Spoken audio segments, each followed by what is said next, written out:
मंडळी, तर आता मी आहे गावी आणि मी अशा टाइममध्ये गावी आले की मला खूप काही नवीन गोष्टी पाहायला मिळतात. तर आता इथे काहीतरी सुरू आहे, म्हणजे मला काहीच आयडिया नाही आहे, कारण की मी कधी अशा टाईममध्ये गावी आलीच नव्हती. तर जे मुंबईला राहतात त्यांना माहीत असेल की आपण मेमध्ये मुंबईला जातो आणि परत जूनमध्ये पेरणीच्या टाईमला यायला आपल्याला काही जमत नाही.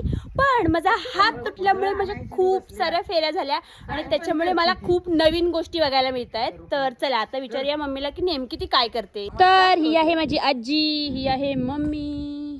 काय करते सांग मम्मी? भोपळीची बी टोकते. दाखव बरं कशी टोकायची. ठीक आहे, भोपळीची बी हा, ती अशी टोकायची. अच्छा. आणि मग नंतर मोठा आणि वेल येणार. ही कोणती? ही कशाची आहे आई? ही दोडकीची बी आहे. दोडकीची बी. दोडका दोडकीची बी मी टोकी ती का ती अगं बाई, गेला कुप्पा मळ्याच्या रुपा वाढतो काय फुल इकडे बघ, इकडे बघ. वाढतो काय फुलतो. पुढे तमकीर तेवढी आमच्या आईची काही सुट्टे ना. तमकिरीच्या मागे लागून कसकी. आणि सोबत ही आमची शेरडी पण आली.